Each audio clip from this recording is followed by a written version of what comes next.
आज मैं आपके सामने एक बहुत महत्वपूर्ण तथ्य रखने आया हूं कि अभी हाल में कई राज्यों में चुनाव हुए और चुनाव के बाद दो पार्टियों की सरकारें बनी। पंजाब में आम आदमी पार्टी की सरकार बनी, उत्तर प्रदेश और बाकी राज्यों में भारतीय जनता पार्टी की सरकार बनी। आज आप ये देखिए कि जब पंजाब में आम आदमी पार्टी की सरकार बनी, 16 मार्च को श्री भगवंत मान जी ने पंजाब के मुख्यमंत्री के रूप में शपथ ली और उसके 10 दिन के अंदर अंदर उन्होंने आदेश दिया कि पंजाब का कोई भी प्राइवेट स्कूल मन मर्जी से फीस नहीं बढ़ाएगा, पेरेंट्स को कोई दुखी नहीं करेगा। बहुत महंगाई है, लोगों की नौकरियां गई हैं। पंजाब में प्राइवेट स्कूलों की फीस रोकने का आदेश, फीस बढ़ाने का रोकने का आदेश उन्होंने पास किया। दूसरी तरफ उत्तर प्रदेश में भी बीजेपी की सरकार बनी, 25 मार्च को इनकी सरकार बनी। 10 दिन के अंदर अंदर बीजेपी की सरकार ने क्या किया? बीजेपी की सरकार ने आदेश पारित किया कि प्राइवेट स्कूलों को फीस बढ़ाने की, पेरेंट्स को लूटने की अब खुली छूट है।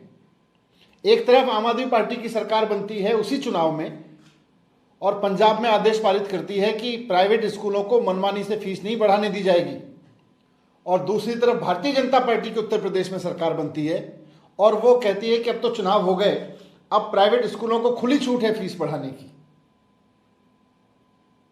सरकारी स्कूल भारतीय जनता पार्टी से ठीक हो नहीं रहे। पूरी तरह से सरकारी स्कूल इन्होंने बर्बाद कर दिए, बंद कर दिए, बेच दिए और प्राइवेट स्कूलों को खुली छूट दे रहे हैं कि फीस बढ़ाओ। फिर आम आदमी जाएगा कहां? इतनी महंगाई हो रही है, लोगों की नौकरियां गई हैं, आम आदमी कहां जाएगा? इधर केजरीवाल मॉडल ऑफ गवर्नेंस पे काम करते हुए भगवंत मान जी जो पंजाब के मुख्यमंत्री हैं, उन्होंने सरकार बनते ही प्राइवेट स्कूलों की फीस बढ़ने से रोका कि मनमर्जी से नहीं बढ़ाओगे, और उधर उन्होंने प्राइवेट स्कूलों को खुली छूट दी। जिस तरह से दिल्ली में पिछले 7 साल में प्राइवेट स्कूलों की फीस को मनमाने तरीके से बढ़ाने से रोका गया, इसके पहले दिल्ली में भी हर साल मनमर्जी से कोई भी प्राइवेट स्कूल कितनी फीस बढ़ा देता था। कोई 10%, 15%, 30% तक फीस बढ़ा देते थे। कुछ लोग तो दोगुनी डेढ़गुनी फीस कर देते थे। लेकिन 2015 में अरविंद केजरीवाल जी के मुख्यमंत्री बनने के बाद दिल्ली में प्राइवेट स्कूलों की फीस बढ़ाने पर पाबंदी लगी और पिछले 7 साल में जिन स्कूलों ने करोड़ों करोड़ों रुपए लोगों से जमा करके, पेरेंट्स से अपने खातों में जमा कर रखे थे, सबको फीस बढ़ाने से रोका, किसी को फीस नहीं बढ़ाने दी। और फिर सिस्टम ये बना दिया कि जिस स्कूल को फीस बढ़ानी है वो सरकार से परमिशन मांगेगा, सरकार उसके खाते चेक करेगी उसके पास पैसा है कि नहीं है, उसको वास्तव में फीस बढ़ाने की जरूरत है, उसको सैलरी देने के लिए फीस बढ़ाने की जरूरत है क्या, ये सारे खाते चेक करके उसके बाद किसी स्कूल को परमिशन दी जाती है फीस बढ़ाने की। पंजाब में भी इसी तरह से बंद कर दी गई। भगवंत मान जी की सरकार बनने से पहले वहां भी खुली छूट थी, कानून बना रखा था कि खुली छूट है फीस बढ़ाने की, लेकिन भगवंत मान जी ने आके उस खुली छूट को बंद किया। केजरीवाल जी ने 7 साल से बंद किया उस खुली छूट को, और उत्तर प्रदेश में भारतीय जनता पार्टी दोबारा सरकार में आते ही खुली छूट दोबारा से दे रही है। ये आम आदमी के साथ धोखा है। महंगाई बढ़ रही है, मैं फिर से कहता हूं, महंगाई बढ़ रही है, बहुत बुरी तरह से बढ़ रही है। लोगों की नौकरियां गई हैं, लोगों का कोविड के बाद रोजगार अभी लौटा नहीं है।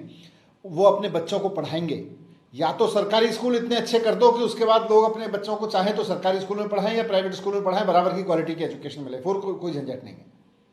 लेकिन आप सरकारी स्कूलों को बर्बाद करोगे और प्राइवेट स्कूलों को फीस बढ़ाने का, इतना मनमर्जी से फीस बढ़ाने का मौका दोगे, तो इसका मतलब आप देश को अनपढ़ रखना चाहते हो। यही है भारतीय जनता पार्टी का गवर्नेंस मॉडल। तो मैं यही कहना चाहता हूं कि पेरेंट्स का ध्यान रखें, हितों का ध्यान रखें, इस तरह से मनमर्जी और साठगांठ पे लोगों को लुटने के लिए मजबूर ना करें उत्तर प्रदेश में। सर, एक दूसरा मुद्दा है, गाजीपुर लैंडफिल साइट आग लगी, फिर से दोबारा वहां से धुआं उठता हुआ दिखा। बीते दिनों दिल्ली सरकार की तरफ से नोटिस भी जारी हुआ था, फाइन भी लगाया गया था, लेकिन वो रुक नहीं रहा। गाजीपुर लैंडफिल साइट दिल्ली का एक बहुत बड़ा कष्ट है। कूड़े के पहाड़ लगे हुए हैं और पिछले 17 साल में भारतीय जनता पार्टी ने पूरी दिल्ली को केवल कूड़े के पहाड़ में ही बदला है। अब जब दिल्ली की जनता ने मन बनाया था कि किसी तरह से भारतीय जनता पार्टी के इस कुशासन से, इस भ्रष्टाचार से मुक्ति दिला के, जैसे केजरीवाल जी ने स्कूल अस्पताल पे काम किए, वैसे ही इन कूड़े के पहाड़ों को ठीक करने के लिए केजरीवाल जी को मौका देंगे, वैसे ही इन्होंने चुनाव टाल दिए।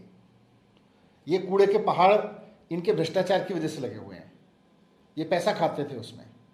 अब जब मौका मिला था कि केजरीवाल जी आके इसको ठीक करते, दिल्ली की जनता केजरीवाल जी को मौका देने वाली थी, वैसे में इन्होंने चुनाव टाल दिए। तो चुनाव करवाएं, हम इसको तुरंत ठीक करेंगे। सर, बीजेपी के कुछ नेताओं पे पंजाब में एफआईआर हुआ, उस पर प्रवेश वर्मा का बयान सामने आया कि वो न भूलें कि देश भर के ज्यादातर राज्यों में हमारी सरकार है।